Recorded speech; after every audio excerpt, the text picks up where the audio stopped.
Jangan panik, kerjakan. Modulnya mana?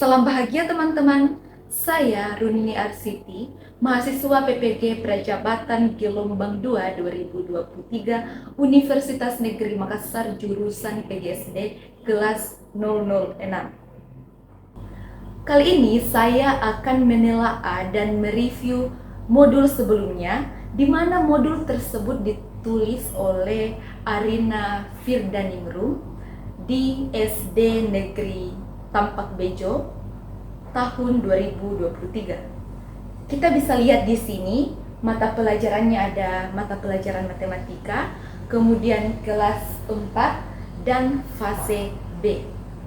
Dalam modul tersebut terdapat capaian pembelajaran, tujuan pembelajaran, dan materi ajar. Adapun jenis asesmen yang digunakan ada 3. Yang pertama ada asesmen diagnostik di awal pembelajaran, asesmen formatif di tengah pembelajaran, dan asesmen sumatif di akhir pembelajaran.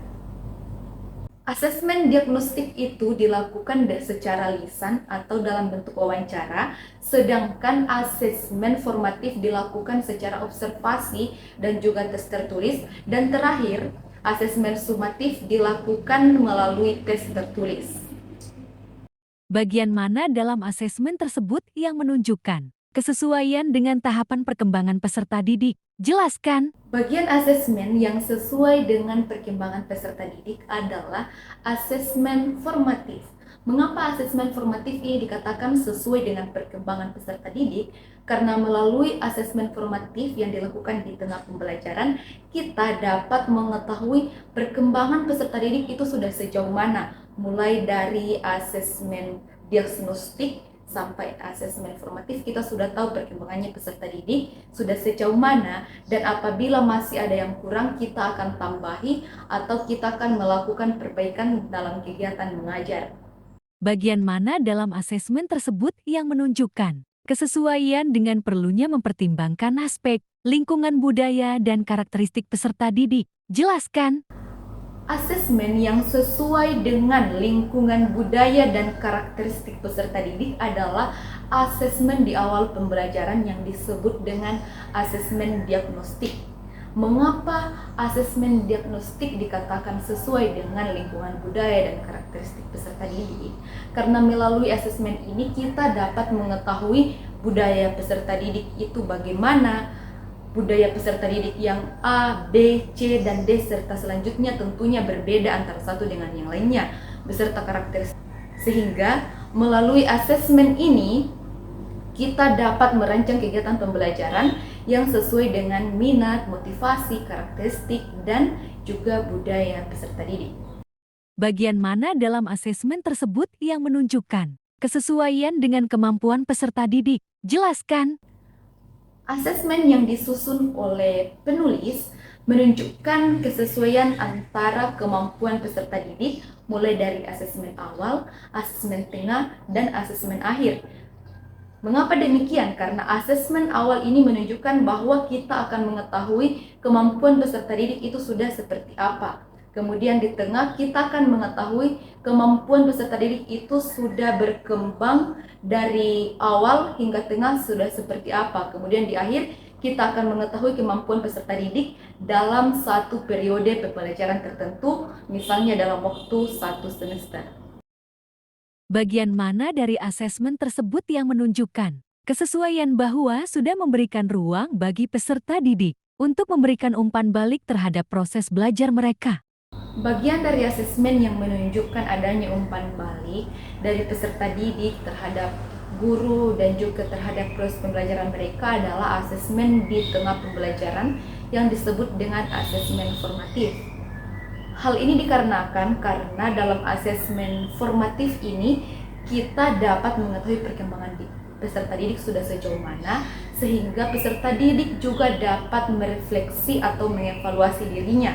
Apabila masih ada materi-materi yang dianggap kurang, maka di pembelajaran berikutnya mereka dapat meningkatkan materi tersebut serta menguatkan materi yang masih dianggap kurang. Jika Anda menjadi guru di kelas tersebut, hal apa yang Anda ingin? Tingkatkan untuk lebih memaksimalkan efektivitas asesmen dengan memerhatikan tahapan perkembangan peserta didik, lingkungan budaya dan karakteristik, serta kemampuan peserta didik.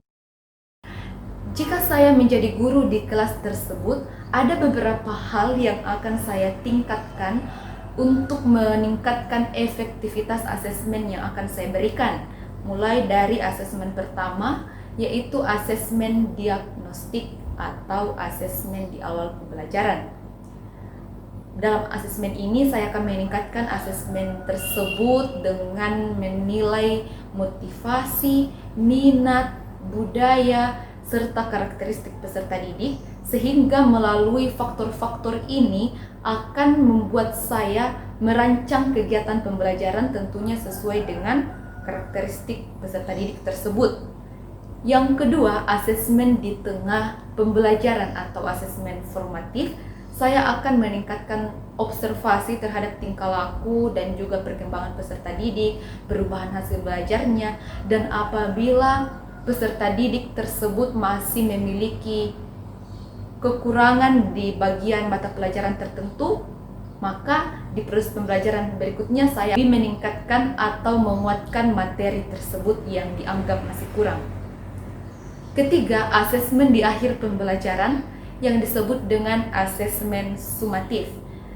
Asesmen sumatif juga tentunya akan saya kembangkan, di mana asesmen sumatif ini akan berisi soal-soal, baik itu soal-soal dalam bentuk pilihan ganda, isian, ataupun esai yang tentunya disesuaikan dengan tujuan pembelajaran yang telah ditentukan, sehingga peserta didik dapat mencapai semua tujuan pembelajaran yang diharapkan.